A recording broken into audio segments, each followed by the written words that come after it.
Colleagues, we will now resume meeting number 30 of the Standing Committee on Transport, Infrastructure and Communities. Today's meeting is once again taking place in a hybrid format pursuant to the standing orders. I'd like to make a few comments for the benefit of our members. First, please wait until I recognize you by name before speaking. For those participating by video conference, click on the microphone icon to activate your mic, and please mute yourself when you are not speaking. For those on Zoom, at the bottom of your screen, you can select the appropriate channel for interpretation, either floor, English, or French. For those in the room, you can use the earpiece and select the desired channel. For members in the room, if you wish to speak, please raise your hand. For members on Zoom, please use the raised hand function. The clerk and I will manage the speaking order as best we can, and we appreciate your patience and understanding in this regard. A reminder that all comments should be addressed through the chair. The committee suspended its meeting on Monday, April 20th, 2026, while debate was ongoing, and therefore resuming this meeting. And debate on the amendment of Dr. Lewis moved on Monday, April 20th, 2026. The amendment reads as follows: that pursuant to Standing Order 1081A, the committee order all the production of all documents, including but not limited to briefing notes, memorandum, contracts, financial models, risk assessments, regulatory correspondence, and communications related to the Contrecoeur Port Expansion Project. That this include all documents pertaining to the designation of the project as a fast-tracked or priority national project, including any criteria, frameworks, or decision-making processes used by the government, the financing structure provided by the Canada Infrastructure Bank, including loan agreements, repayment terms, risk-sharing arrangements, and any associated financial analysis, any agreements, negotiations, or procurement processes involving third-party operators, including DP World, all environmental assessments, permitting processes, and correspondence with the federal regulators, including Fisheries and Oceans Canada and Impact Assessment Agency of Canada. And finally, all traffic, demand, and economic impact forecasts used to justify the project. That these documents be provided to the committee within 30 days, and that any redactions be limited to national security or commercially sensitive information, and be reviewed by the Office of the Law Clerk and Parliamentary Counsel. Speaking list on the amendment, we had Mr. Lauzon next. Could I just interrupt? Yes, Mr. Lawrence. This is a point of order, sir? Yeah, we'll call it a point of order. I don't think anyone will object. I'd just like to, as we are the Committee of Infrastructure and Transportation, my understanding is that there is flooding in parts of Quebec and Ontario and other places in our country, and that some people are going through some difficult times. So I would just like to, on behalf of the committee, express our thoughts and prayers for everyone going through that. And I believe even one member in our committee is currently experiencing it. So thank you.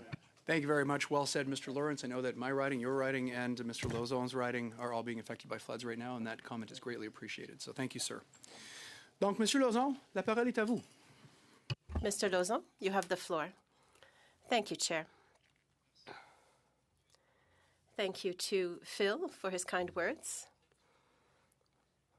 What's happening today with the flooding is a difficult situation for other Canadians, for families in my riding.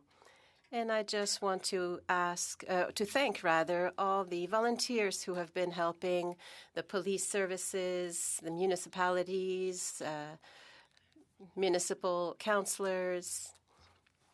Together, we are getting through this. So we were talking about the reason for which we did not want to support this amendment. I wrote a few sentences down to sum up what I said last time. We are talking about a parliamentary power.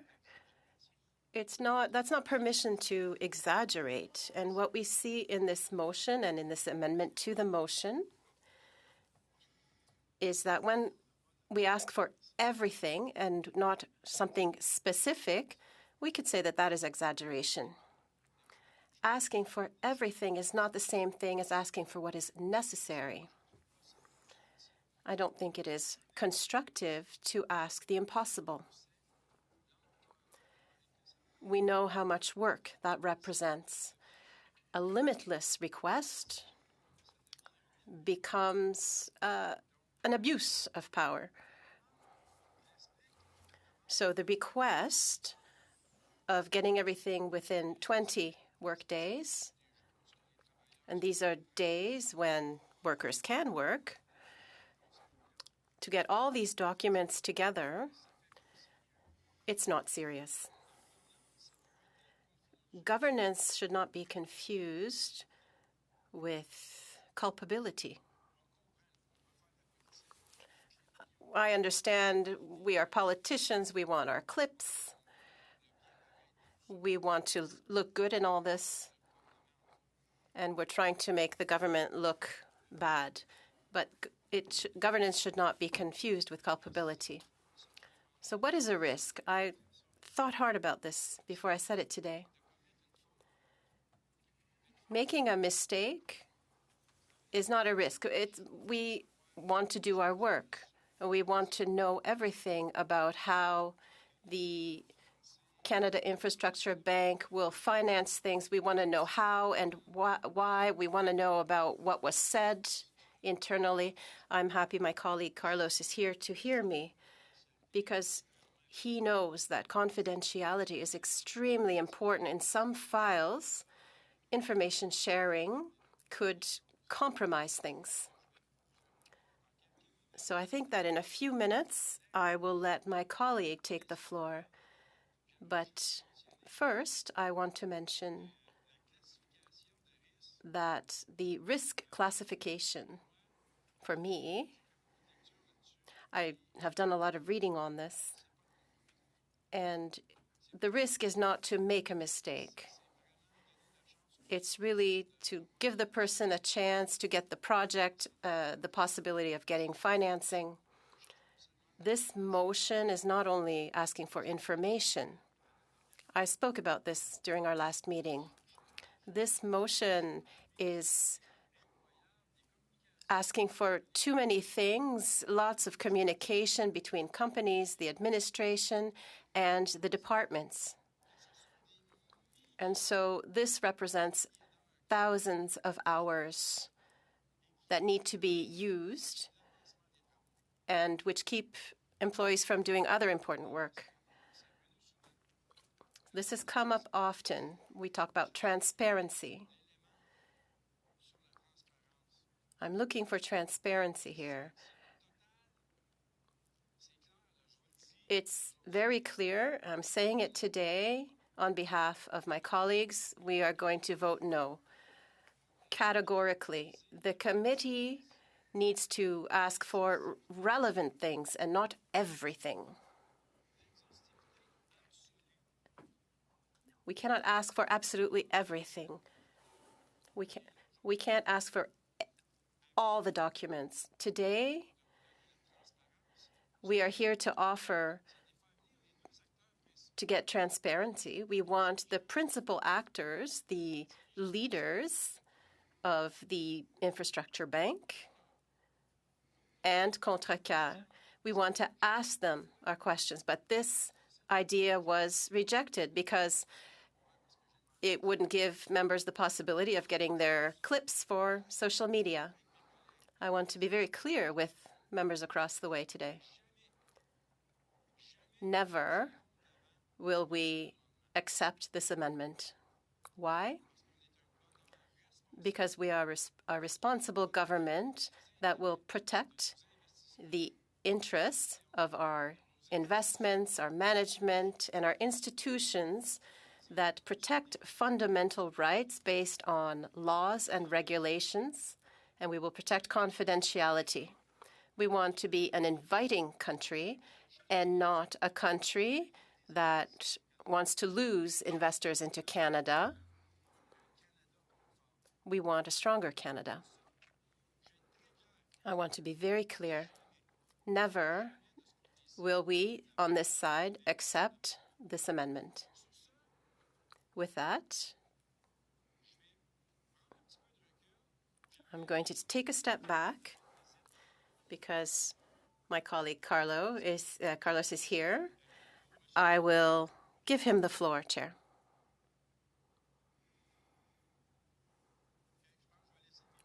I will give him the floor. And before I do so, I just want to be sure that my colleague was on the speaker's list. So I would like to put my name back on the list right now for after the others have had their turn. And I will let my colleague speak for a few minutes. Thank you. Welcome to our committee. It's a pleasure to have you. Thank you, Chair. Dear colleagues, thank you very much for welcoming me to your committee. Thank you. Let us speak a little about the Contrecoeur project and the motion before us. I think my colleague has eloquently said why we are not in agreement with this motion. But allow me to speak a little bit of the Contrecoeur project, of its importance for Canada's economy and Quebec's economy, and why it is important to go ahead with it. It has been 40 years now that we have been speaking about this project. It's not something new. I remember in another life, when I was in another parliament in Quebec, in 2015, 2016, we already we're talking about this. And there were already plans to move it forward. But for all sorts of reasons, that didn't happen at that time. And so until very recently, it did not look like the project would go ahead. What has changed? Why are we moving forward now? What has changed? Well, many things have changed. The international context we are in, and the necessity for Canada to diversify its markets and to do it relatively quickly. The Port of Montreal is one of the main ports in North America, and certainly in Canada, on the eastern side of Canada. Well, I don't want to give you a history lesson, but we could go back as far as the creation of Montreal. It's because it's a logistical center. Lewis. Mr. Chair, I really didn't know that my motion would have caused this kind of debate and using up resources, valuable committee resources. It was a friendly amendment, and it was a friendly amendment to Mr. Barson Duval's motion. And so I'm respectfully submitting that I am withdrawing my friendly amendment, and I think I will need unanimous consent for that. So I would put that forth rather than wasting committee's time and have the committee move along. Thank you very much, Dr. Lewis. I'm just going to confirm with the clerk real quick.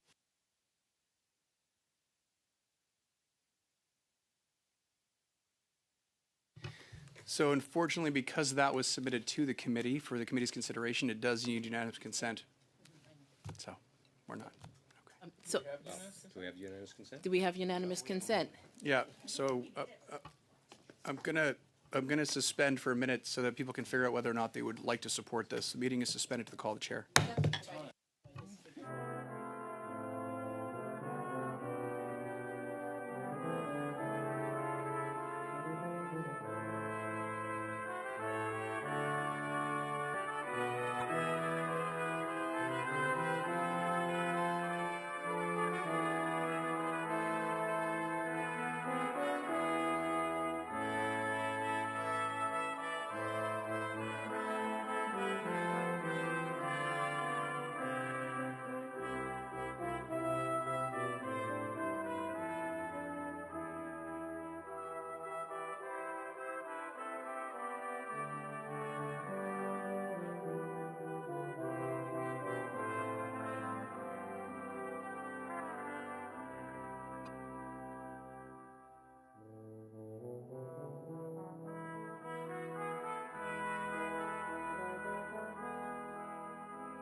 back to order.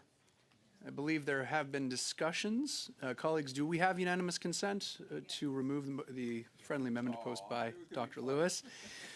Okay. So approved. Thank you, colleagues. On the list, we have Mr. Lauzon, suivi par Mr. Laurent, suivi par We Mr. have Letao. Mr. Lauzon, Mr. Lowens, Mr. Letao, Mr. Callaway. La parole est à vous. Merci, Monsieur le Mr. Président. Lauzon, the floor is yours. Thank you. I will withdraw my name and put it at the end of the list. I will let my colleague Carlos have his turn when it is his turn. Thank you. So we will move to Mr. Lawrence. Thank you. Point. I think it's the point I made before. Understand and have heard from Mr. Lauzon, and I respect his thoughts that we should perhaps have a precise document request, and that we don't want to waste the time of our valuable civil service. But I would, as I said last time, would put it back over to them. Which documents would you like to see removed, and so that we can both ensure transparency while not overworking the bureaucracy on a quote-unquote fishing expedition. We would, while certainly we support completely Mr. Barcelou-Deval's objective of ensuring transparency and accountability from the federal government, we would be more than willing to listen, cooperate, and collaborate with the other side to ensure that we didn't try to obtain unnecessary documents. Thank you. Thank you very much, Mr. Lawrence. C'est un plaisir encore une fois de vous passer It la is once again a pleasure to give you the floor, Mr. Letao. Thank you, Chair. Je reprends. Pardon me, I am looking for what I needed to say. All right. I will resume where I left off. Indeed, I find that it is important for the committee and all those who are listening to us to be reminded of how important it is for this project to move forward. Let us understand why the Contrecoeur project and the port expansion project in Montreal are important. These are one of the first few projects that were approved by the National Interest Great Projects Office. It is certainly the first one in Quebec.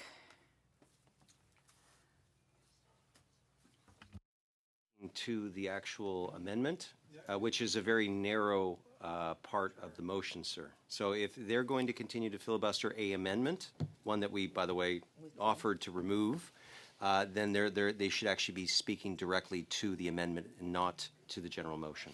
Thank you very much for that point of order, Mr. Albers. I'll just remind all members who are taking the floor today to circle back to the original motion at hand, make reference to it, ensuring that all members know why you are making those statements. Thank you very much.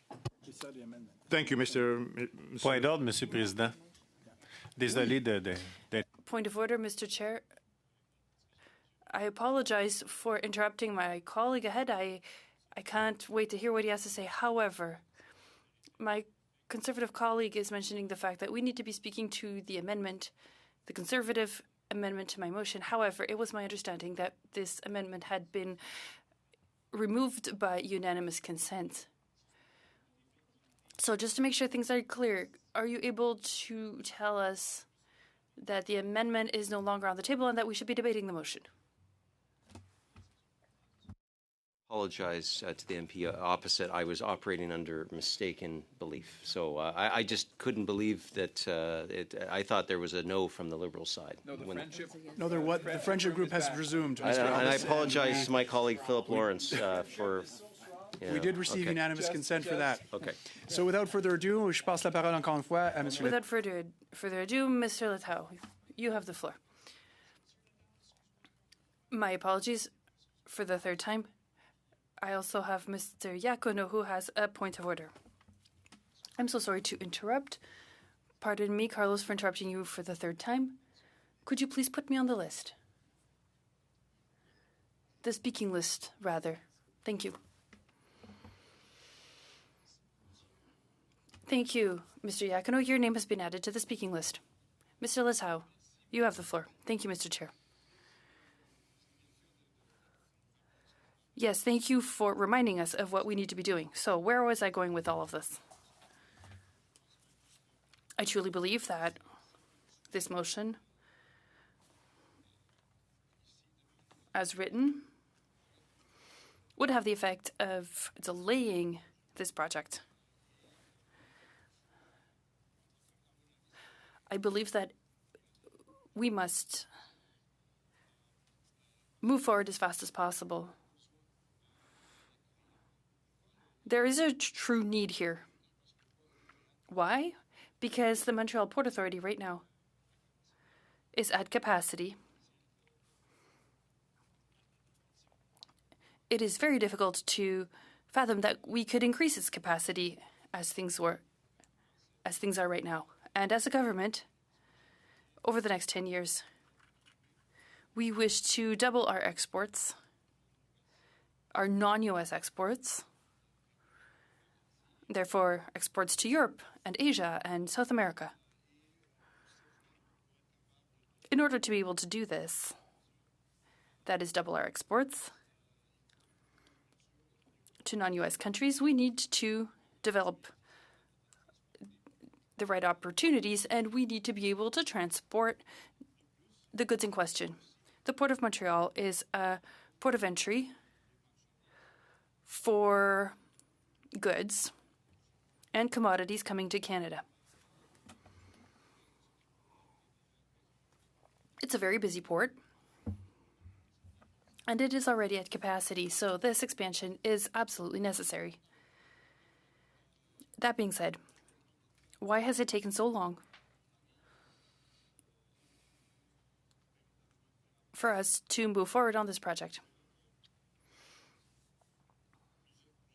Well, there were several obstacles that caused these various delays over the last decade and more. Environmental studies had to be carried out, and those things take time. They have now been done over the years. Then there was the not insignificant question of money. How was all of this going to be funded? Who was going to be funding a project of this magnitude? These things take time and conversations and large-scale negotiations with the federal government and the government of Quebec. What would be the nature of the federal government's support to this project, for example? These things take time. At this point, I feel like we have reached a point where impact studies have been concluded and the funding for this project has been set up. The funds will be coming from the port itself, in a way, and from the Canada Infrastructure Bank with a $1 billion loan. With these funds and with the project's current partners and the agreement with DP World,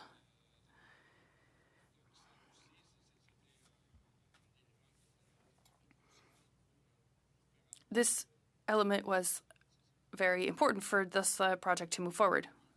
So everything is in alignment at this point for us to move forward.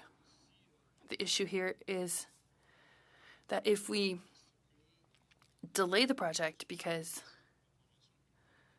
all sorts of time-consuming information is being requested, well, each delay will have a price tag. And each delay will put us in a situation that is even worse than in the past when the project was not about to begin. So it's very important to put this in motion. Mr. Lauzon's question from earlier about confidentiality, well, funding agreements of this nature and of this scope that is beyond $1 billion are challenging to discuss in public. When Canada decides that it is a good thing to set up an organization like the Canada Infrastructure Bank in order to invest, an organization that works like a development bank, that works like the European Development Bank, and so on.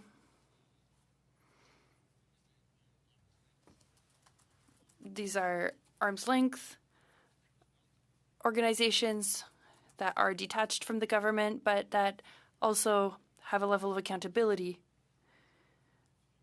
despite the fact that they are independent in their day-to-day activities.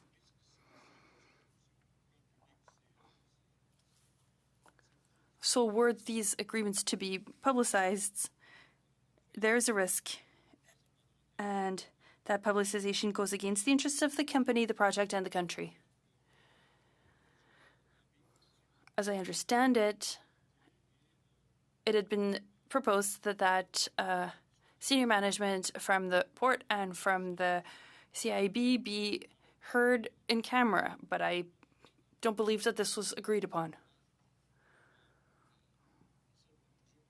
The only conclusion that I may come to at this point is that we are in a situation where some people are trying to delay the project. This project is so important. There's a trade war going on, and we already needed to diversify our market. There's war in the Middle East at this point, so it is even more urgent for us to act and to begin expanding the Port of Montreal. Indeed, this project would work well with others. For example, the Port of Saguenay, which we are attempting to modernize as well with a more limited scope, yet it would still be part of our market diversification efforts. Let us not forget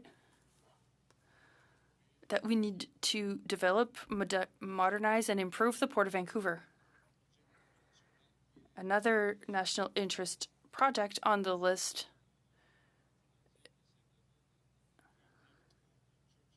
would be to accelerate the work that is being planned in the Port of Churchill in Manitoba. This would allow us to reach our goal of doubling our non-US exports. This is why we need to act as fast as possible. And in particular, now that we have been able to secure funding and partners to operate the port, that is DP World.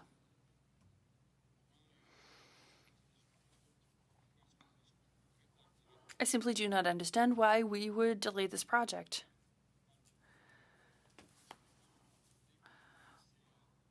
There's a lot of talk about access, affordability, bringing in commodities faster and easier to the Canadian market. For example, diversifying our import sources to ensure that food does not essentially come from the United States. We want to be able to bring in food from other places, and the Contrecoeur port would facilitate diversifying our sources of import. This would improve our food supply chains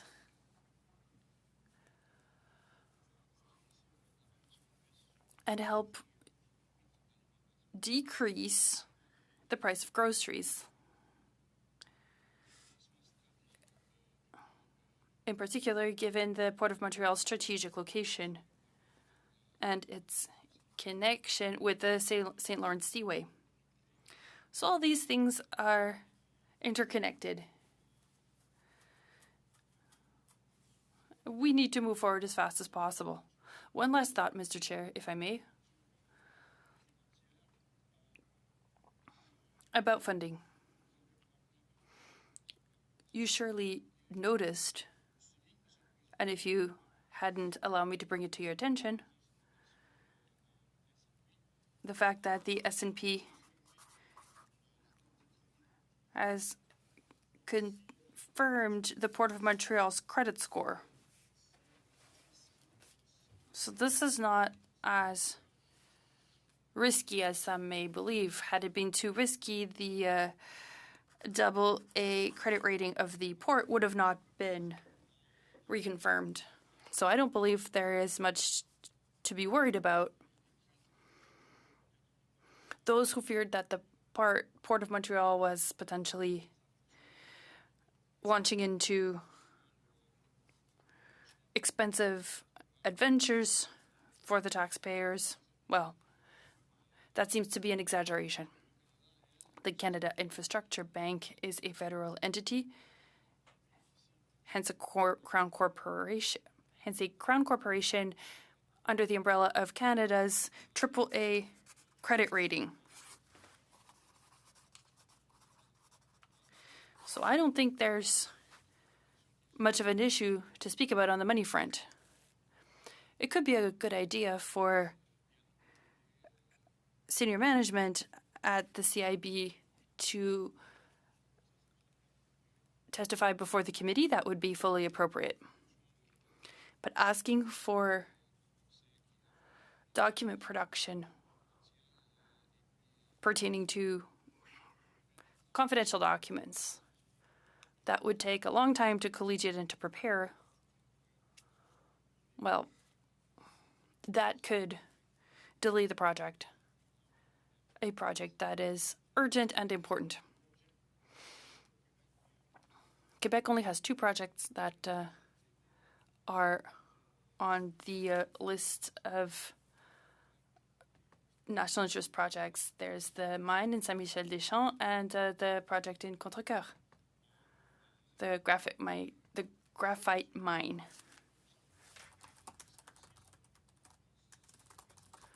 The mine project is a little bit behind, but I do believe that it can accelerate. And I hope we won't find ourselves in the same situation. Anyways, I'm going off on a tangent here, but to come back to the theme of the day, I believe it is as important as ever to move swiftly. Alternatives were offered. I believe that they could be satisfactory to satisfy our colleagues' legitimate questions. That's it for me, Mr. Chair. Thank you very much. Nous allons passer.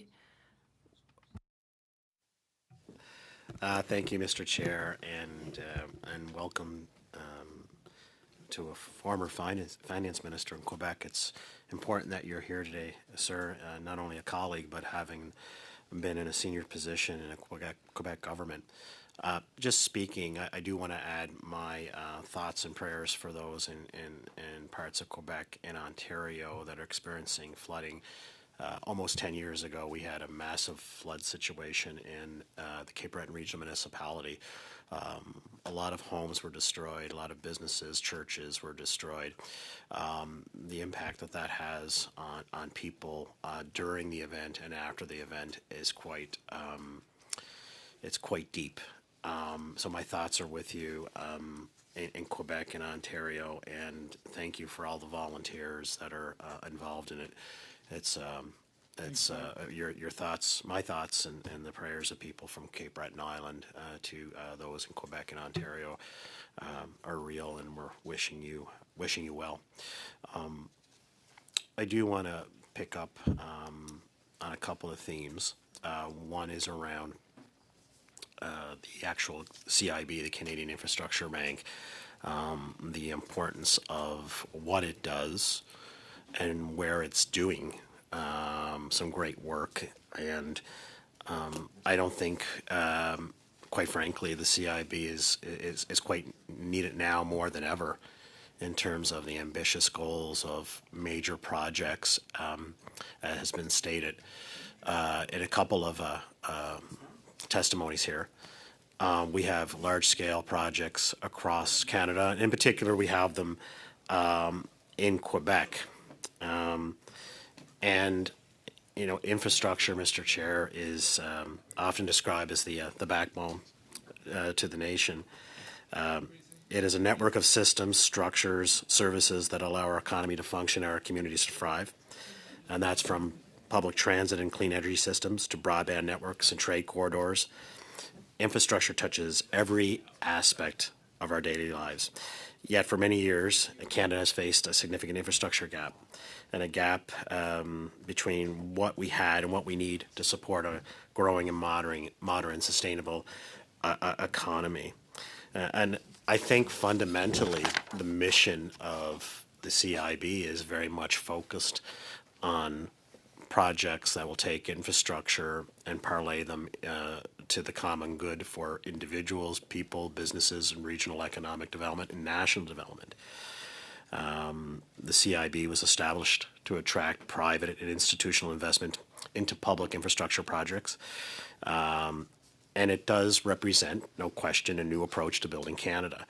Now, rather relying solely on public funds, the CIB leverages federal support to bring private capital, accelerating the development of large-scale projects that may otherwise Mr. take Kellaway, my decades to realize. apologies. I have a point of By order all from means. Mr. Albus. I just ask you to hold your thought, please. Mr. Albus. Absolutely. Yes, and usually I bring this point of order with Mr. Lazone, but today I just would like to remind the Honourable Parliamentary Secretary that there's a 3.5-minute informal rule here.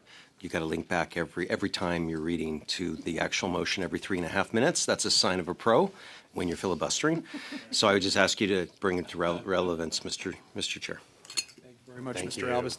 I will clarify, there is no formal rule for that, but I will ask all Thank members you. to try and bring it back to the subject matter as much as possible. And with that, I will turn the floor over to you once again, sir. Well, I appreciate Mr. Albus's intervention, and if anything, I always like to learn. So thank you for that. So let's pivot in specifics. Let's pivot into Quebec and the Canada Infrastructure Bank. That should buy me 6 more minutes, maybe, and we can double the amount. I believe, Mr. Chair, not only do we have members from Quebec on our side and the Bloc side, but you also represent Quebec. And there's some great work that government and institutions have done to support Canadians. In particular, though, focusing on Quebec, Quebec has a diverse economy, a strong commitment to sustainability. It's a vast geographical region, but it has been a natural partner for the CIB. And make no mistake about it, Mr. Chair, the province has unique infrastructure needs, from maintaining aging transportation systems in urban centres like Montreal to expanding clean energy capacity in remote and rural regions. And the CIB has played a pivotal role in addressing these challenges. Now, one of the most significant areas of impact in Quebec has been public transit. Now, in recent years, Quebec has seen transformational investments in transit infrastructure, which is important to highlight. Projects aimed at improving mobility, reducing congestion, and lowering greenhouse gas emissions have received crucial support through innovative financing models in the CIB.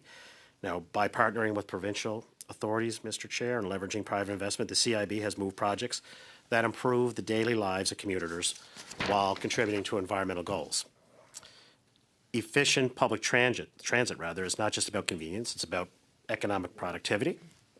I have a point of order from Mr. Albus. Mr. Kellaway, just give me 1 second, Sure. please. Yes, sir. It would have been 3.5 minutes, probably 6 minutes ago, because he has not mentioned the motion 6 minutes. So I really would appreciate, rather than giving us a history lesson in infrastructure development in Canada, if he actually would speak to the motion specifically, CONTRACOR, CIB's investment in that, the production order, the information that's been requested, that's all fair game. But to do a public civics lesson in infrastructure at this point, I don't think it's on topic. Thank you very much, Mr. Albus. Once again, I'll just ask all members to try and make reference to CONTRACAR, try and make reference to the motion at hand as much as possible. I could pull a dictionary out and start reading terms. That's almost what he's doing here. No, come on now. Colleagues, That's just order, please. mean-spirited, Mr. Chair. The floor is to Mr. Kellaway. We'll trust that Mr. Kellaway will keep this on subject and allow him to share his thoughts with all members. Mr. Kellaway, the floor is yours, sir. So, Mr. Chair, in terms of the motion, I mean, clearly the focus is on CIB, and it's in Quebec in particular. So that should buy me an additional 4 minutes to 6 minutes, maybe even 10 minutes to Mr. Elvis. And realize this, sir, I'm always willing to learn from you because you're a pro as well. But I do think it's really important to frame up what we're talking about here. We're talking about, and let's make no mistake about it, the opposition clearly wouldn't shed a tear if the CIB were to fold up tomorrow and go away. It's pretty consistent, as I stated in my last session, in terms of the programs and projects they support. In Quebec, it's Contrecoeur. It's Contrecoeur, and it's been clearly stated. Now, some have difference of opinion here that the Contrecoeur development shouldn't happen, and I think that's shocking, but yet that's an opinion. Then we talk about CIB and the importance of CIB and working in a public-private approach to building Canada up. I think that's important to the Conservatives. Yes, important to build. It's important you speak to them. Right? You know, it's important. But it gets at the heart of the true thing that's going on here, is that you want to put the boots and stamp out CIB. Let's be clear. I don't think anybody that's watching would be confused by that. And you're finding ways to try to do that. What we're trying to do is present the case of why CIB is important, why the business, how they do their business is appropriate and necessary, and why you're taking an approach where you're saying, let's throw everything on the wall and let's get them. Let's get them. Let's get them all. And let's do it in a way where we can eliminate the projects, eliminate Contrecoeur, eliminate some of the projects that were happening in Quebec. If you could go back in time in your Conservative Bloc time capsule, you probably do that too. What we're trying to say is CIB does good work. They were here. You had opportunities to ask questions. And again, another common theme in this committee is here's the goalposts. Let's move them. Let's move them. Let's move them. Let's move them to the point where it's absolutely asinine. So why is it important to talk about Quebec? And why is it important to talk about projects? Well, because I think it's at the heart of your plan. And I don't think Canadians are going to be fooled by that. So, you know, I guess when I'm talking about infrastructure and future infrastructure projects, are you going to ask the same if they were in MP Lawrence's riding? Right? Or MP Albus's riding? I would dare say no. You know, and fundamentally, it's not just about infrastructure that we're talking about here. We're talking about the jobs that are associated with these projects. And to have a cavalier attitude, quite frankly, to say, you know what, we're going to gum up the system. We're going to ask for every single piece of information. And, you know, to heck with any proprietary items, you know, in terms of business intellectual property. To heck with that. We just want to, in our very clever way, kill a program that we don't believe in. And that's what's at the heart here.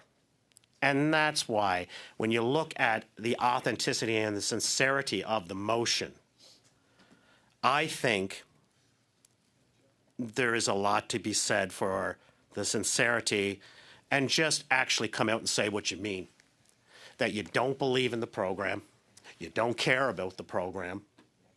You know, you don't really see this as a pathway to economic development, even though that this particular fund that is a Crown corporation is designed to build Canada up. Now, what does that sound familiar? Elbows up, build Canada strong? Yeah, that's Prime Minister Carney's message. But it's also one that I like to think you agree with. But I get a sense from the motion that you don't. And that's what's at the heart here. So when I start off my conversation, and I'll close my binder so we know we're not using notes. When I started it off by talking about the purpose of CIB, and sometimes you need a civics lesson, Mr. Ellis. You need to go back and look at the context and the subcontext of the rationale behind the creation of CIB, and you need to link it to its purpose and what it's designed to do. So again, you have those that support CIB. There are people that don't support CIB. I think you've clearly stated, some of you, that you don't really care for CIB. Okay? But we have an approach that I think is unique that will assist in making this project happen. And I think that the approach here is to throw countless amounts of landmines and continue with it. And I think that that is a lack of sincerity. So say what you mean, and I know many of you do, but this is not the way to go about it. We have a different belief system in terms of CIB, in terms of its importance for Quebec, and in terms of its importance for the West Coast, the North, and Atlantic, and Central Canada. And that's not going to change. So it may not be a civics lesson, but I think it's important to discuss how we got here and why, personal opinion, of why we're here. Thank you, Mr. Chair. Thank you very much, Mr. Kellaway. Prochainement, j'ai Monsieur Barcelou Duval sur la... I have Mr. Barcelou Duval on the list. You have the floor. Thank you, Mr. Chair. I'd like to get back to Mr. Kellaway's comments, and in fact, maybe even Mr. Lauzon's comments in the last meeting, because I get this feeling that in some ways there was a binary analysis. You're either with us or you're against us.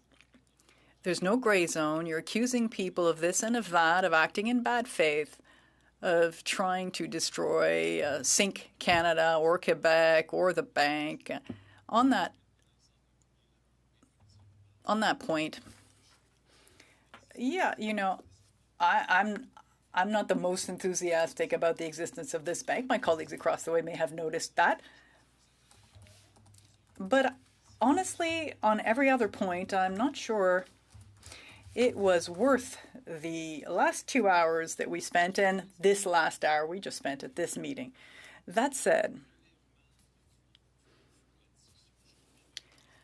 I find Mr. Letao, who was a former minister of Quebec, brought the debate up to a certain intellectual level. I thought that I would have liked to hear his perspective as a respected and experienced economist in Quebec. Unfortunately, clearly, he heard, we've heard the other speeches made, so that level that we heard from Mr. Letao was not what we heard afterwards. The bank, the Port of Montreal should be responding to certain questions, but no one seems to, on the other side, it seems to want to answer. Mr. Letao earlier was talking about what had changed. What can serve as a justification for this project? The international, the global context. Now, this global context would serve to justify the existence of this project, whereas in the past, that would not necessarily have been needed. That's what I understood from Mr. Letao. On the issue of the global context, I don't think anyone is opposed to the importance of diversifying trade. But the question is whether diversifying trade, and this is my question, I would like an answer to it, will that diversification come to pass? How will it come to pass? And if so, what will it actually mean in terms of scope? Why do I ask these questions? Is because the growth in global trade will be focused on what? On China? On Asia? If so, we won't be going through the Port of Montreal. Will it be Europe? Will it be Africa? Perhaps, but those are a lot of question marks, and I'm not seeing much in terms of concrete measures on the table. There's no real indication that this will materialize.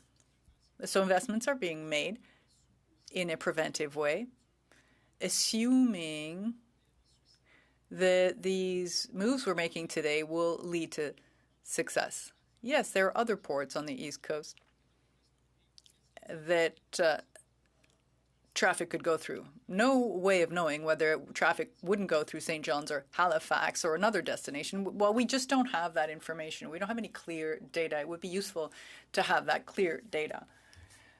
Perhaps even the Port of Quebec. There is a project around the Quebec City area if ever this were to come to pass. And this is important because it would be like saying, oh, tomorrow I'm going to have twice my wages, so I'm going to buy a house twice as big. But wouldn't it be great for me to get twice the wages before I bought the house in question? That's the question I have today, and that's what I've been saying. How do we get the assurance that this is a good investment without seeing the figures? And that's why we're asking for the documents, to have these figures, to understand what are the assumptions we're making. When do we need a substantial increase in traffic for this to make sense, and on what is this analysis based to justify, to serve as a rationale for this investment? I'm not saying it won't happen, but I express some doubts. I'd like to be convinced. I mean, the Liberals are great at selling us mirages. I would prefer to have real figures that we can validate prior to taking a position. That's the first spot. That's the first point. So there is a global context. Okay, the government has this desire, but we have no idea whether these promises will come to fruition. What's the situation at the Port of Montreal today? Mr. Leitao, on that point, may have been a bit mistaken, and he repeated what we've heard a lot, which is that Montreal would be at full capacity. Actually, that's not correct. We are not running at full capacity. In the last year alone, 1.5 million containers went through it, whereas it has a 2 million container capacity. So 500,000 containers didn't go through the Port of Montreal. And if you look at other metrics, in 2015, 13 million metric tons, 2017, 13 million, 2018, 14 million, 2018, 14 million, and then there's a drop. So then 2021, 14 million, and then 14 million and 13 million, and 2024, 12 million, 2025, 12 million metric tons. So in actual fact, we've seen a drop over the last few years. So we don't have any indicators to say that there is a rise or an expected rise. Many experts are questioning this potential rise. There is a factor that is concerning. In Montreal, there's the depth of the port. For instance, you have very deep ships that end up on the east coast of America or Halifax or elsewhere for economies of scale reasons. But these huge ships are actually too large to make it to the Port of Montreal, because from the Atlantic Ocean to Quebec into Montreal, we know the seaway is not as wide, is narrower, which means that those economies of scale that would require these businesses to have larger ships would require these very ships to go to larger ports. It doesn't mean that ships can't go to Montreal, that there's no potential for growth, because there is a significant population. There will always be a volume of ships that land in Montreal. And we see the data for Montreal. There's been a drop in the market share for Montreal in the Midwest of the United States. In the last 15, 20 years, there's been a constant decrease in market share for the Port of Montreal through the Midwest of the U.S. because goods are going through the East Coast of the United States rather than going through the Port of Montreal. The East Coast of the U.S. So why? Because there have been major investments, perhaps made there, perhaps because of investments in infrastructure, rail, or these bigger ships, meaning it was cheaper to go through these East Coast ports rather than through Montreal. Explaining all of this serves to explain the decline. There was a study, actually, I would encourage my colleagues to look at this. It has to do with the Laurentia projects. The purpose was to expand the Port of Quebec. They had noticed that the ships were getting larger, that the idea was, rather than to focus on Montreal, to focus on the Port of Quebec because of the depth of that port. And that was the Laurentia project. Mr. Laurent Dubuc worked on this. And a lot was said about the volume of the Port of Montreal and the ratio or proportion versus other countries or versus America, Canada, North America. So in other words, the growth was minor in Montreal, whereas elsewhere in the world there was an increase in volume. Further to that, other people, experts in this area, have asked questions as to the relevance or the necessity of these types of projects. I'm no expert, but I looked at publicly available information, and I think it makes sense. Other professors, like Jean-Paul Rodrigue, has some questions as to whether it's a good idea to invest in Montreal, to expand the port. Jacques Roy at HEC Montreal is asking the same question. And recently, there have been professors, Éric Pinault, Henri Chevalier, who have carried out some studies or a study on the expansion of the port, and they came to the conclusion that they don't know and they're not sure. So this is not a partisan issue. Many experts who have studied the question are credible university professors who ask some real hard-hitting questions as to whether there was a rationale for this. I don't know why. I would not want us to invest simply to fulfill the government's narrative. If these investments were to be made, they would have to be based on facts and solid projections. It seems reasonable to me, to inform the committee members and to ask questions of the government and to further these questions of the researchers intelligently in a way that we could make recommendations. That is why we are elected to be here. And we had the parliamentary secretary who earlier said that I didn't want to participate in building Canada. But please understand, we were all elected by our constituents, and the ones who elected me did so that I could ask the government questions and ask for accountability. That is the case for all opposition MPs here. So people voted for many visions, and so it is normal that we ask the government questions when decisions are made, especially when we look at the investments of the CIB. I mentioned last time that the CIB invested millions in Varennes, and it was a complete flop. We also raised the $200 million that were given to Liberal insiders in the Atlantic provinces. And so we want to know what questions are being asked by the CIB and the government. And Mr. Sabia arrived and then left within months, and he did a deal with BlackRock. And then we know that, well, insiders were also involved. And he even worked in the PMO and for the finance minister. So we see that there's this revolving door between the infrastructure bank and Canada. So when we talk about the bank's decisions, we are blamed for asking for transparency. And it's a government that is essentially blaming us for not accepting its culture of secrecy. So these are all important elements. And I also forgot to mention one thing, that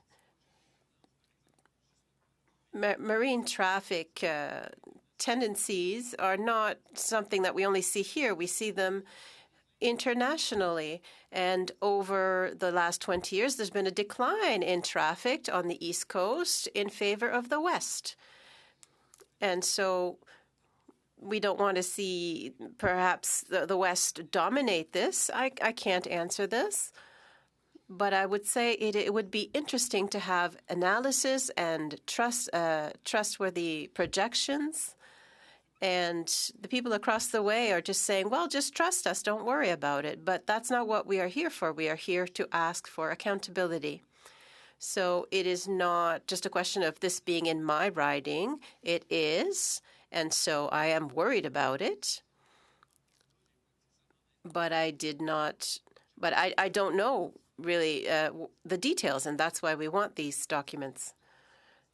And then there's the question of who is being stubborn at this table, because we are being accused of partisanship. I don't think what I've said so far has been partisan, and I think that we are on this side of the table are the ones who are able to speak. The motion wasn't acceptable to the government. We have been asking on this side what we could do with it to make it more acceptable to the government side. And we had the president of the Port of Montreal. Actually, it was the CEO, and the CEO actually left her position, as did the CEO in Contrecoeur and the person who was responsible for finances at the Port of Montreal. Well, when I want to build a house and all my contractors quit, well, I wouldn't be happy. Well, it seems that for the government, they just say, well, this is a coincidence, and there's no point asking questions about it. So I'm quite surprised by that. And so to come back to the motion, if the Liberals are not satisfied with what is in the motion, what are the adjustments that would be reasonable and that would allow us to move forward so that we can really understand the issues? And perhaps we could all agree and get answers to our questions and not have people come back who have already appeared before our committee. I think what's most important is to have the projections, the economic analyses, and why the project is really needed. Is it because volumes included by 10, 20, 5, 50%? When we know what volume needs to be to renew this infrastructure, then we will be able to see if it is reasonable to invest these amounts of money. Because if we need volume to go up by 300%, well, will that really happen? If we're talking about increasing volume by 10%, well, how come the existing infrastructure isn't sufficient? So I think all of this needs to be taken into account, and it's very relevant for Canadians as well and Quebecers to know where the money is going. Thank you. Thank you, Chair. Thank you, Mr. Barcelo-Duval. We have Mr. Lauzon next. You have the floor. Thank you, Chair.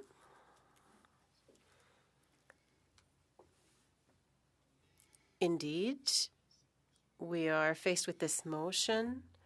I want to thank my colleagues for agreeing to withdraw the amendment. And so we are back to the main motion of Mr. Barcelo-Duval. Once again, we're talking about transparency, as he said. I think that there are a lot of answers that he did not want to hear from the witnesses who came and explained the hows and the whys. For example, there was a decrease in productivity every year, and there was a depreciation of the infrastructure and a lack of capacity because docks were at the bottom of the river. When a dock is crumbling into the water, we can't increase capacity. Point of order, Chair. Yes, Mr. Barcelou-Duval. My colleague from Argenteuil-La-Petite-Nation is talking about a loss of capacity which happened in Quebec and not in the Port of Montreal. I think he should be clear on that. I'm going to allow Mr. Lauzon to keep talking, and I can add your name to the list if you'd like to clarify something. Thank you, Chair. I think my colleague understood my message very well. Whether we are talking about updating to respect standards or if we're talking about docks that are in very bad shape, witnesses talked about managing, coordinating, and they mostly talked about one thing, and I'd like to tell my colleague Barcelou-Duval about this. Some things are more important, for example, in the supply chain. A dock that welcomes or receives the 500,000 containers who are then, are then put on trucks. And these are important for local businesses in Quebec and in Canada, which depend on these ports. The representatives of all ports have come and talked to us about this, and they've all said the same thing. And now my colleague is saying that these are important information. This is important information,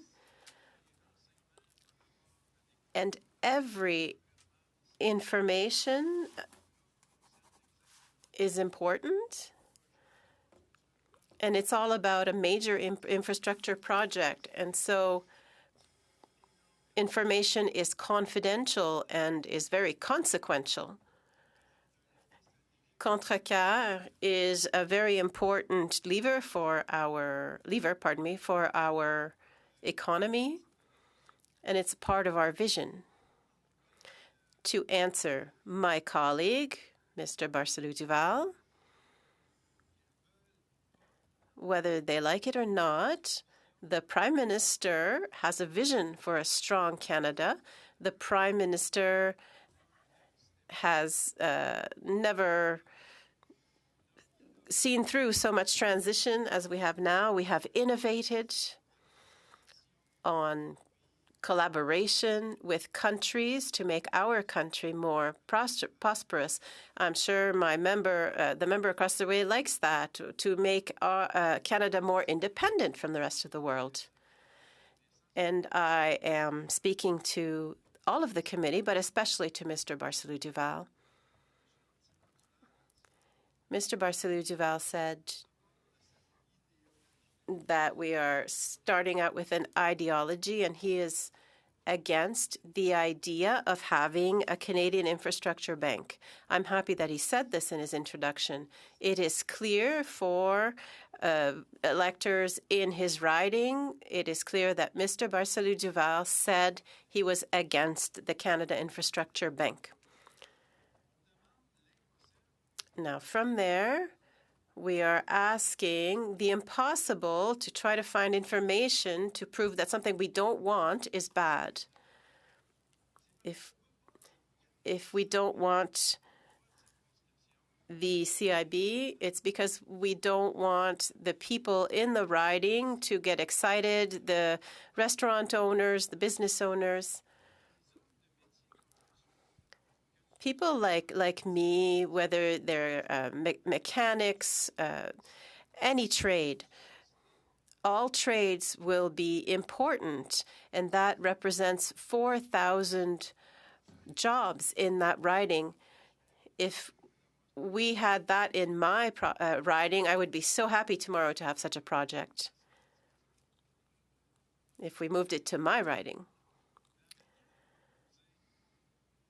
So what is suggested in this motion, well, I understand why Mr. Barcelou-Duval wanted to talk about it today. It was to justify, and it justifies the government's position. The way in which things are written in the motion, it's to obtain information that is very worrisome. We don't know what it's looking for, but I'm trying to say that their problem is that we have a vision. I would like a crystal ball that will show me the future and tell me exactly how the Contrecoeur port will be prosperous. Mr. Barcelu-Duval has not understood the principle of the Canada Infrastructure Bank, which is the last lender at the end of the line. Because if he went to a bank to get a loan, sometimes you get a good loan, but sometimes you don't succeed. Sometimes investments give a bigger return, but sometimes we lose our money. That is the risk of a government wanting to get ahead and be prosperous. Not every project is going to be a winner, but we have a vision for the future, and we need that vision. The subway in Montreal, if you had been there when it was thought up, well, they chopped down trees to create it. There were groups that were against this, and but we said, well, that's going to create jobs. Back then, they couldn't, they didn't want it. But today, where would Montreal be without its subway? I have family members who don't use their cars. It's because someone somewhere had the vision. I'm sorry to interrupt, Mr. Lauzon. I have a point of order from Mr. Lawrence. Je me demandais si on pouvait avoir une mise à jour concernant la liste des intervenants. Et j'aimerais aussi demander aux députés pourquoi une banque n'accorderait pas un prêt. Je crois que votre nom figure sur la liste, Monsieur Lawrence. Vous poserez votre question quand ce sera à votre tour. Pour le moment, nous avons Monsieur Iacono, Gill, Muse, et Madame Hefner, et Monsieur and Mr. Barcelu-Duval as well. Getting involved. We are working towards a solution. It's making me very happy as your chair. And once again, I'll turn the floor over to Mr. Lauzon. En fait, Monsieur Barcelu-Duval. Mr. Barcelu-Duval, in his motion, is talking about making sensitive information public, financial analysis between partners of the CIB, the Montreal Port Authority, and DP World. Imagine he wants all of this in 20 business days. So we have 30 days. We take off the weekend. $1.16 billion worth of documents in 20 days. Well, that is unrealistic. So right from the get-go, just the analysis of risk that we're asking to be made public.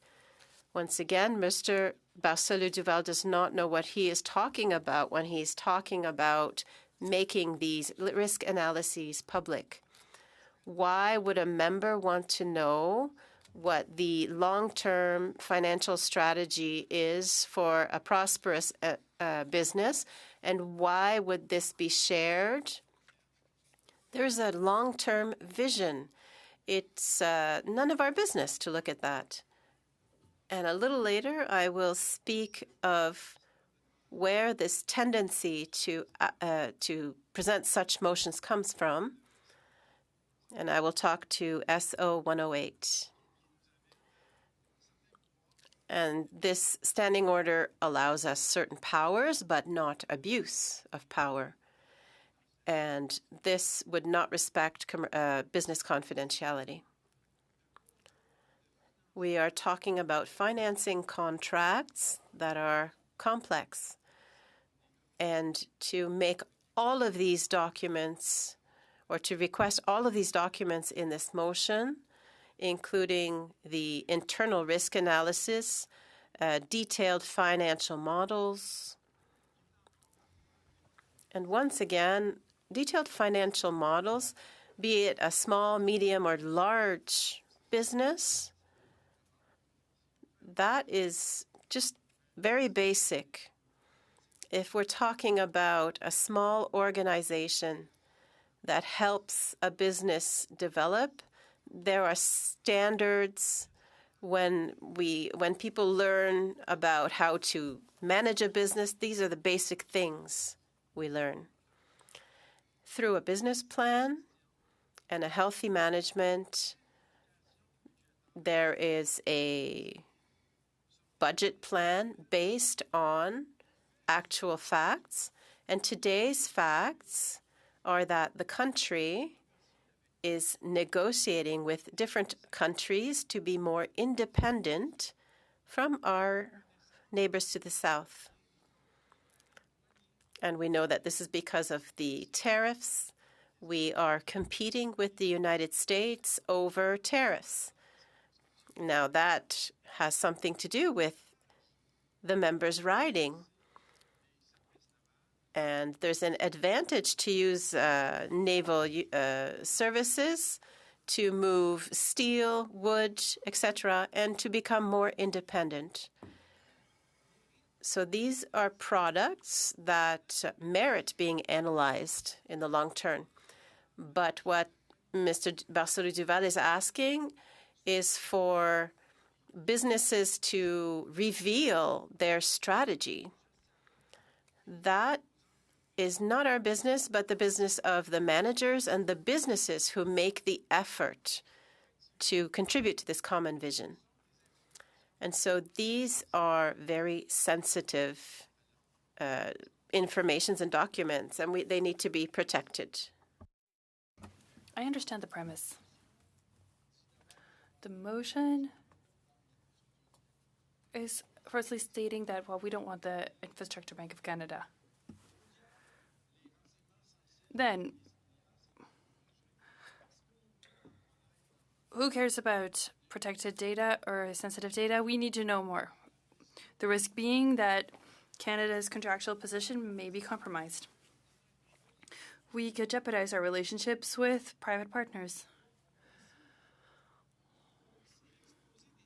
We could also end up exposing investment strategies. These companies aren't going to want to invest in Canada and Quebec as a result. And in your writing, if we publicize our strategies. I've already said so. And you said in your introduction that we didn't offer anything. You could ask those questions to these people in camera. We offered this and you rejected it. That would have been a compromise. It would have been a compromise for our team. But at this point, there remains a legal framework that is beyond our scope. These legal frameworks, the Canada Infrastructure Bank also has its own legal frameworks and obligations. Whether you like it or not, it's an independent entity. So yes, the Canadian government and Canadians fund the CIB. I trust them to properly manage those funds, and if I want confidential information, I need to sit on a board. I need to sign up, and I need to commit to protecting confidentiality. That's how these entities work. So for a committee to request for funding sources to be revealed, well, if it were my personal investments, I wouldn't be very happy. I have my job. That's okay. One glass at a time. One glass at a time. Sir, right there. It's a little bit of water, but I'll give more. Savvy.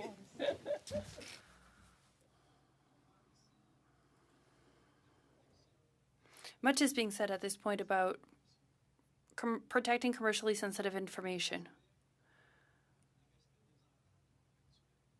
and upholding contracts. I've worked in small businesses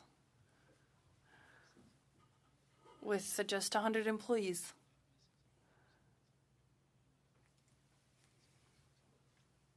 That isn't the 4,500 jobs it could create in your riding, but this company I worked for,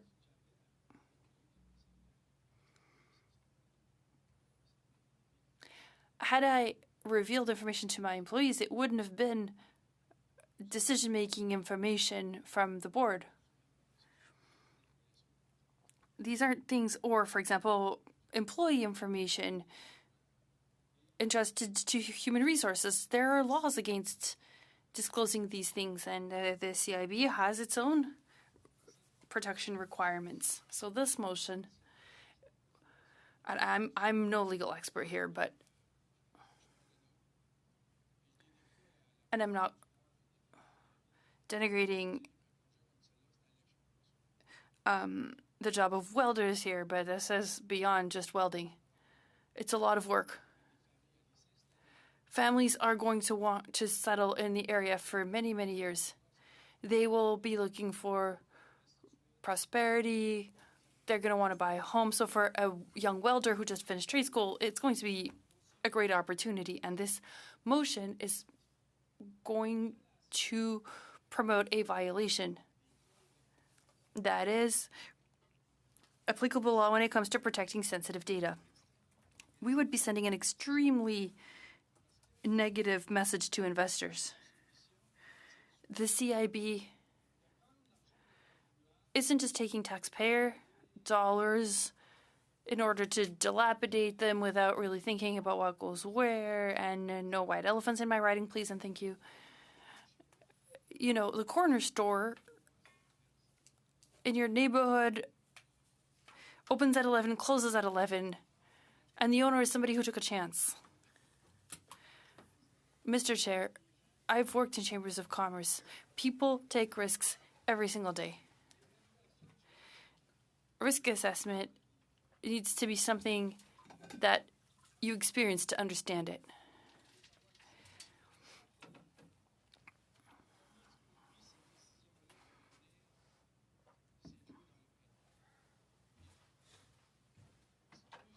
There's risk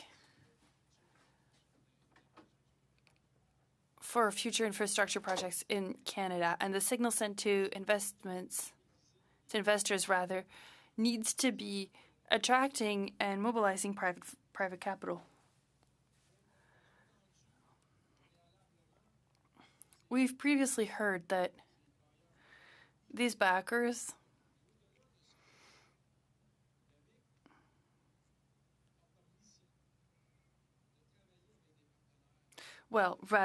the CIB has a mission, and that is to work with private partners on investment strategies for planned projects in the short and in the long term for Canada's prosperity.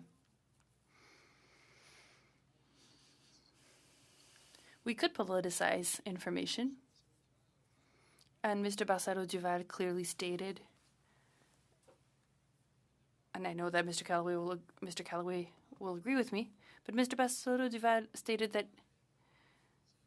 he doesn't understand why this would be politicized. But requesting the impossible is politicizing the topic. A responsible government is going to protect its entities and its investments. A responsible government shall also do everything in its power to encourage prosperity, improvement, and success within the geopolitical context of today. This project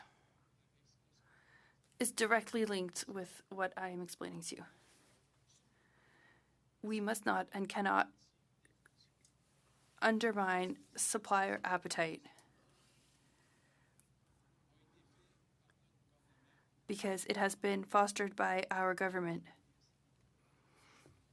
As I speak, we have ministers throughout Canada doing their work. The Prime Minister is doing a great job. We've been invited by other nations. You know, we've got a lot of industries that are in crisis because of American tariffs. I have in mind our friends in the auto sector. We need to find alternative solutions for them. And we are here to support our auto industry because I believe in our workforce. This workforce that could also work at the port of Contrecoeur. We've got available labor that needs to be put to work in order to build this port. So, of course,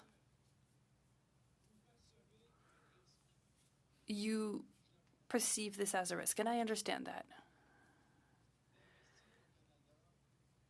Investing in Canada is a risk because, well, you know, other countries have experienced negative consequences, and Mr. Barcelo Duval, you know what has happened in Quebec with Norval and other projects long ago. Mr. Chair, I hope my microphone did not pick that up. Anyways, we do not want to jeopardize future infrastructure projects. As a government, and I think my colleagues will agree, we do not wish for the Transport and Infrastructure committees to create a precedent that will be repeated elsewhere. Not on our watch.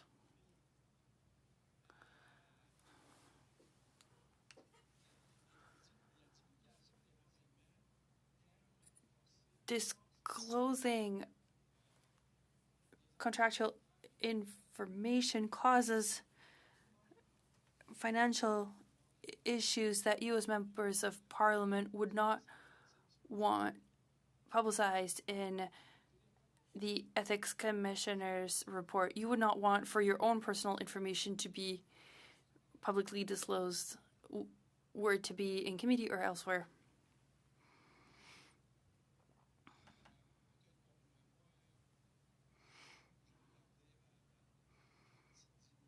I would like to retain my dignity for myself, my family, my children, and possibly my dog.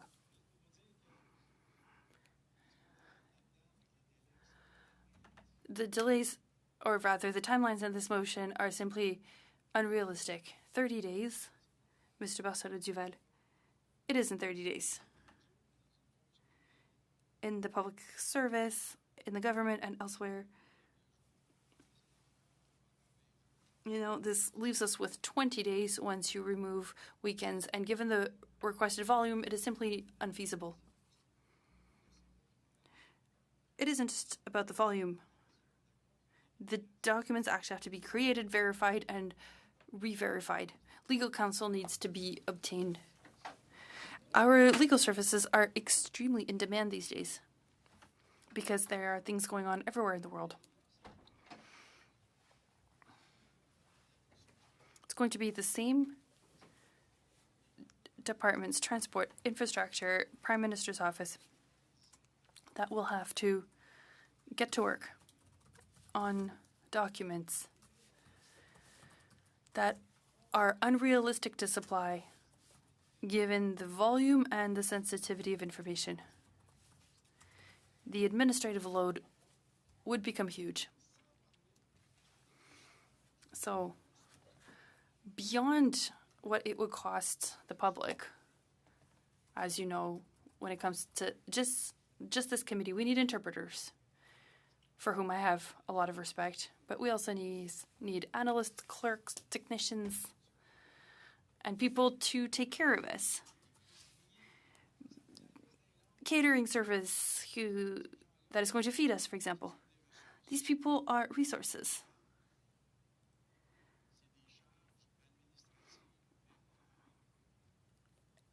That come at an administrative cost. So I don't understand this burden. These resources will be tied up because we are tasked with an unfeasible motion. Mobilizing public resources, I have as much respect for staff as I do for welders. They support us greatly.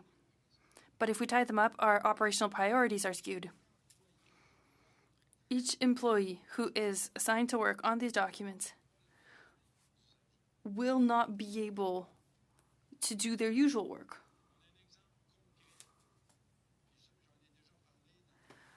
So now we have a real-life example. During the pandemic,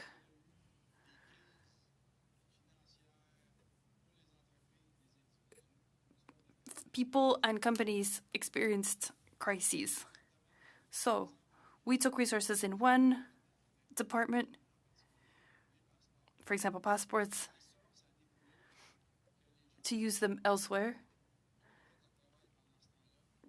Hence, the people from passports didn't do their job at that time, which caused a crisis in Service Canada offices because of the enormous backlogs accumulated when it came to processing passport applications from citizens. This administrative burden is simply not a good idea. I've mentioned it earlier in my introduction. This motion feels like politicizing a meaningful project. We've got a great project and it's being turned into a political instrument. Contrecoeur is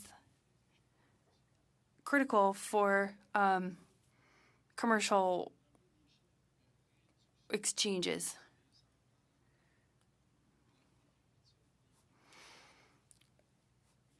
The wharfs are falling apart in some areas, and this project would create jobs. It is part of the government's vision and our country's direction.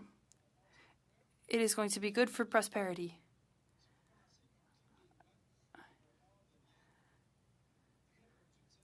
You can't just snap your fingers to make a port more productive.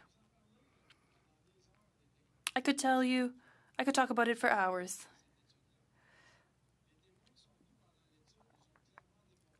The witnesses we heard proved that Contrecoeur is part of a supply chain.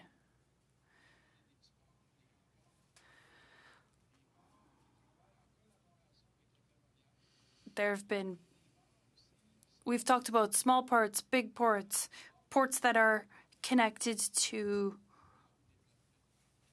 rail, and ports that need to be expanded because we believe in their development. The witnesses that we have heard have proven to us that we need to be better, and they've showed us how we could develop.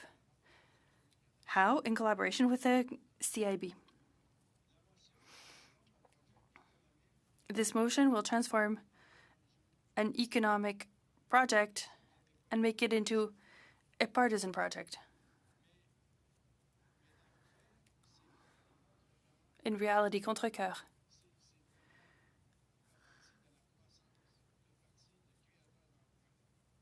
is part of our growth and job creation and our defense strategy.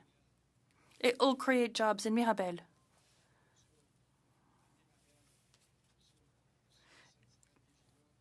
We've been able to discuss it in Mirabel. It is part of a vision. Companies are enthralled by this, and they can't wait for this to be deployed in warehouses in Mirabel. This project brings hope and prosperity to the nation. It is the definition of a vision. So, how can we transform a visionary project into an economic project, well, it is by moving forward with a project like Contrecoeur. This motion isn't supporting political debate. All it does is undermine trust. This debate undermines trust. The trust that companies would like to have in order to come and set up shop here. We won't manage to build a strong economy if we disclose this type of information. Same thing when it comes to disclosing our partner strategies. The CIB needs to be able to work in a safe and predictable environment. It is extremely important for the CIB to be able to work in an environment where the process of prosperity and strength is protected. We also need to watch out for the types of disclosures that, if they are constrained or required, will send a clear message to potential investors. We also need to protect Canada's capacity to attract private capital. Contrecoeur is part of this. Transparency should not undermine economic competition. Everyone wants transparency and good faith. We've been able to ask many questions from fabulous witnesses who have given us extremely important information. I was thrilled to hear our witnesses. Each and every one of them, told us about Canada's supply chain and its ports that need to be highlighted for Canada's prosperity. It's a critical project for our economy, and it deserves much better than to be politicized. And for all of these reasons, be it for legal reasons, economic reasons, strategic reasons, we will not be able to support this motion. And we will hold back as long as necessary.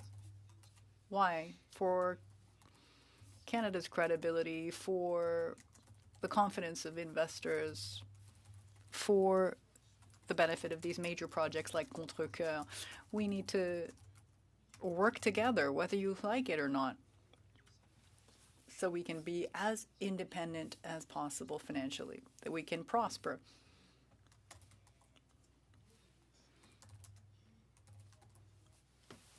That we look at what's happening south of the border. Our friends south of the border are imposing these tariffs that are painful, that are hurting our businesses, and that tell us that really Canadians need to be more independent and stronger. The message is clear. Let's do that. As our Prime Minister says, elbows up. Let's work together.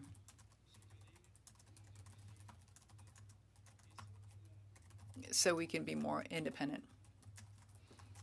Perhaps my colleague across the way does not agree with our collective vision. Perhaps he doesn't like the bank. But I can announce to you that there are a number of projects underway. My colleague, Carlos, clearly set out the importance of the bank and of the projects that have been announced throughout the country. And specifically in Quebec, there are two beautiful projects that are on the table. And I'd like to zero in on Contrecoeur specifically. We've heard people say that, the analysis hasn't been done. Well, I urge our colleagues across the way to go to the site, the Contrecoeur site. It's quite well defined. The public consultations, the environmental measures, everything that has been done to build this project up. My colleague Carlos said This is something that's been discussed for 30 years now. Right. Bravo to our government. Thanks to our government, we are finally moving ahead with something like this. If we had made major investments 15, 20 years ago, we would have been able to focus on that growth. But when we're talking about modernization of Contrecoeur,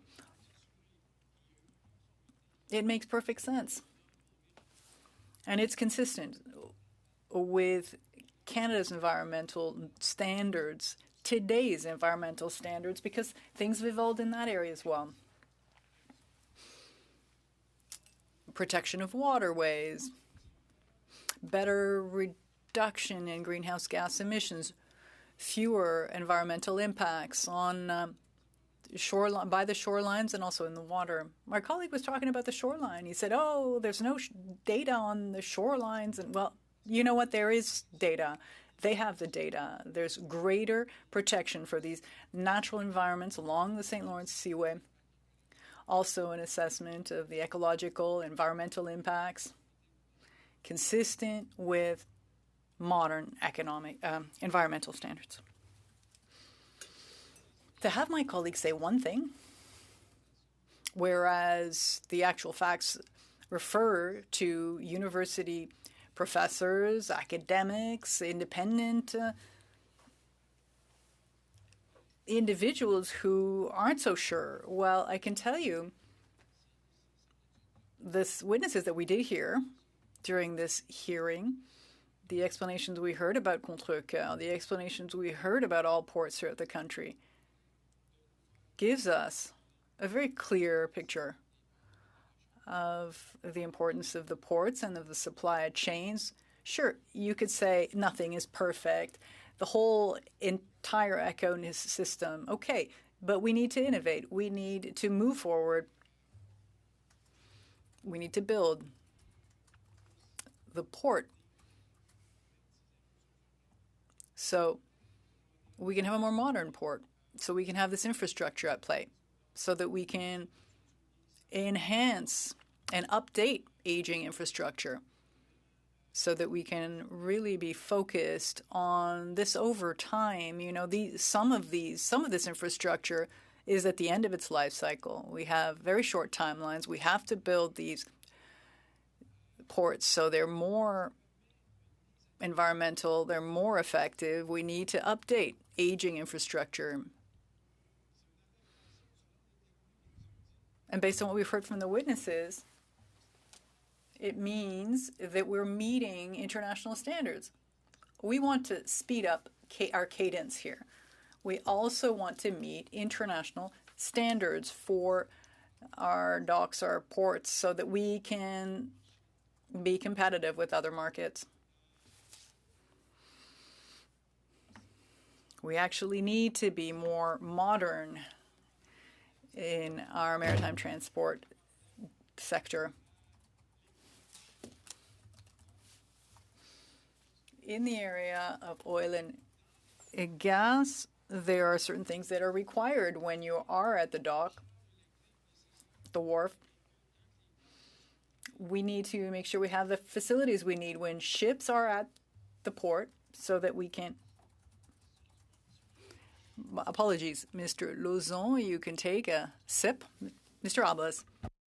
Better that he was hitting the motion pretty much on time, but I haven't heard him speak about it for about 6 minutes. He's been talking about other subjects, and so if he's going to filibuster like a pro, he's got to keep it returning to the motion. Thank you very much, Mr. Albas. Going to remind all members to try and bring it back to the motion at hand. I think we're all doing quite well at that. We're all looking forward to talking about this motion, very important motion. Mr. Lauzon, the floor is yours.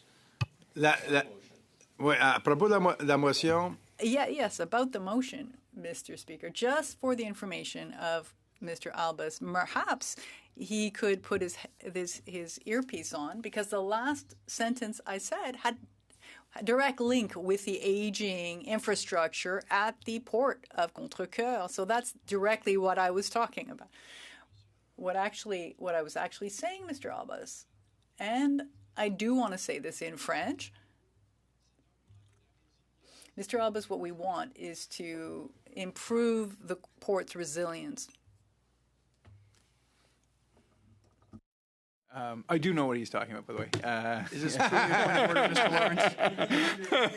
Lawrence? Moi, je comprends un petit français. I understand a little bit of French. Not so much as to speak it, but Next up. Okay. That's your question. No, I believe we have resources till 8:30. We have resources if we need them, colleagues, so let's try and, come to a conclusion here. I would just maybe point to the PMO's whip staff that Mr. Lausanne has been speaking for a long time, and maybe he deserves a little bit of relief. But That's very kind. I don't think that was a point of order. I think that was more just a kind message to his colleague from across the aisle. And with that, I'll turn the floor back over to you, Mr. Lauzon. Merci, Monsieur le Président. Thanks to my friend Philip to have. Keep going. No.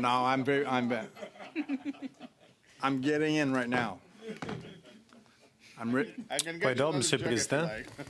a point of order, Mr. Chair. We have a point of order for Mr. Barcelo-Duval. Yes. Until when? Till what time do we have resources? Because I believe there may be others who want to speak.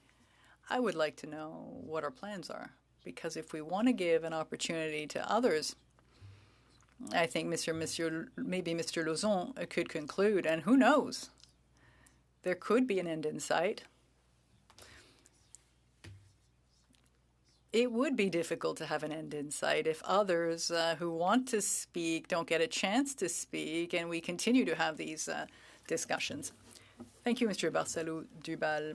The priority is, as far as I'm concerned, to give people the time they require to express their views. I don't think we will solve this today. I would like that to be the case, but I think it still is Mr. Lauzon's turn.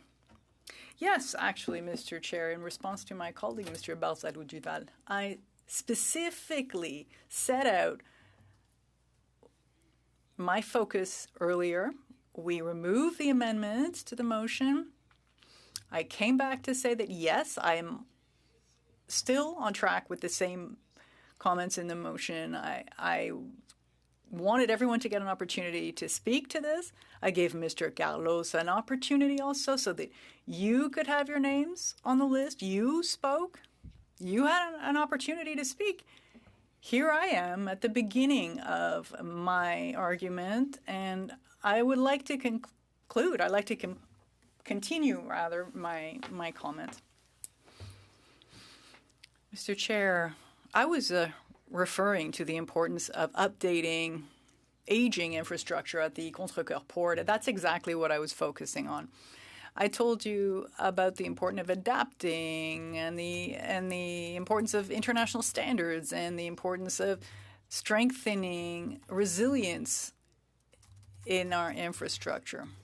And let me explain what I really want to say, and I think it gets back to what Mr. Barcelo-Duval was saying with respect specifically to capacity. You know, when a car is totaled, the transmission doesn't work, you can't drive at 100 kilometers an hour. Ports are at 75 to 80% because they can't work to 75 to 80% of capacity. Why? Because there's a transmission issue. It's an issue of mechanics. And honestly, you can't work with those, you can't massage those figures to get what you want out of it. You're looking at some decrepit facilities, and then you're going to use figures to try to make a point. But dollars is also 100 cents. You know, you can say it's the same number, but it's actually the figures make a difference. And figures today really say a lot. When we're talking about updating aging infrastructure, we need the capacity required to address the issues of climate change. We need to be in a better position when the ice flows cause a problem or when the river levels rise. Mr. Barcelou-Duval needs to understand that 20 years ago, boats were not anchored for 2 weeks because of a drop in the water level due to climate change and drought. Just try to think about how much harder we've got to work today just to be better.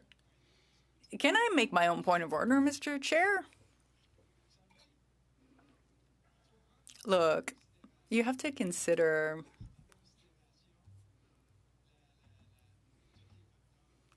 all of the factors. I pointed to a number of climate change factors, but innovation, think about innovation, the fact that we have ports that can be connected to the rail lines, to the road infrastructure. Really, that's a win-win proposition. We really have to get all our ducks in a row and really make sure that the work that we're doing comes to fruition. I can simply not fathom the idea that we would not want this kind of a project in our ridings. It makes no sense to me. This is an objective that a country can set for itself. Even really something like, you could be saying that Quebec could increase its own independence. It would be good for Quebec to have these ports be updated. Now, let me talk about the meaningful economic benefits here. We're talking about several billions of dollars. To start with, yes, there's the investment, but that in and of itself generates billions in economic leverage between public funds and private capital. That draws in capital, businesses from abroad. It means we are a major magnet. We become highly attractive to businesses like DP World, which has been mentioned in Mr. Barcelou-Duval's motion. The thousands of jobs I mentioned are indeed directly related to construction projects. But then again, you've got to think, this could mean permanent jobs. You just have to think in the areas of logistics, in the areas of security, drivers, operators of all sorts. There are many, many trades. And also there's the aspect of administration. This will mean really good, well-paid union jobs that will be here to stay. You make these investments, but it's not just a 6-month investment. Whole families will settle in these areas. You come to settle there because you have a prosperous area that creates reliable jobs. And that's without even getting into indirect jobs that will be created. Contrecoeur, as a port, is like every other port. They have shown, these ports, that the local economy really gets a boost from having these ports. Just think about the suppliers, the businesses, the small time or the security company, the salt provider, I don't know, the dépanneur or the corner store owner. It's a stimulus for the local economy.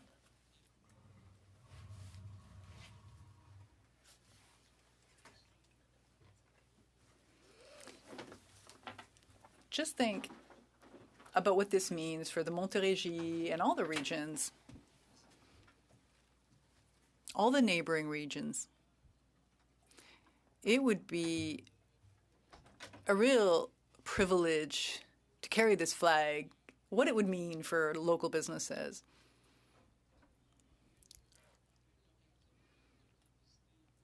I personally would like to go and shake their hands to say, hey, thank you for taking this opportunity to contribute to the prosperity of the Montérégie.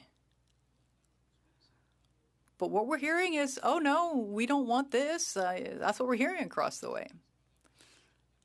They say that they don't want the infrastructure bank. They say it's not going to stimulate the local or regional economy.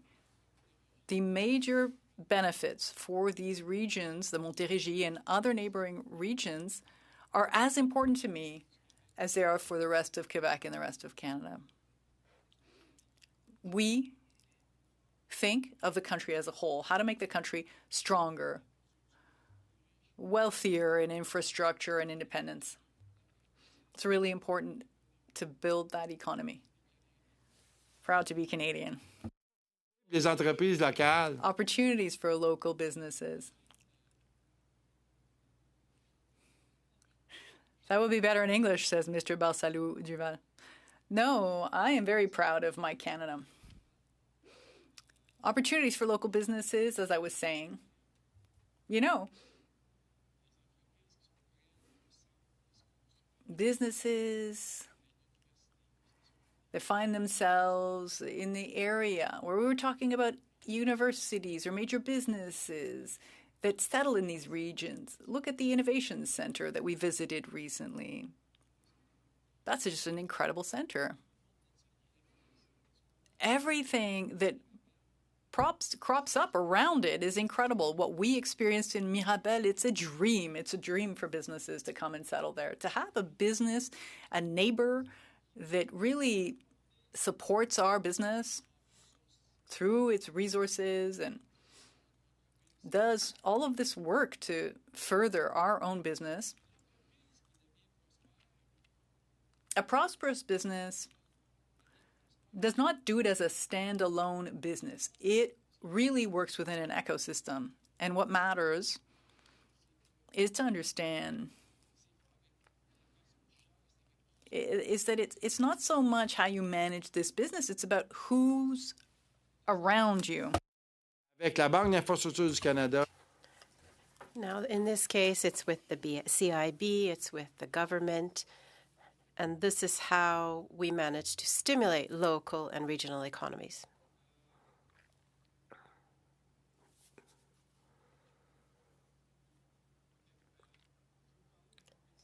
I want to talk about competitiveness and Canada's position. When we're talking about increasing capacity, we want to increase the capacity of the Port of Montreal. That was clear. We heard it from the witnesses. What the colleague wants is for us to define for this committee, because he doesn't believe it. Mr. Lauzon. April 26th at 11 a.m. The meeting is suspended.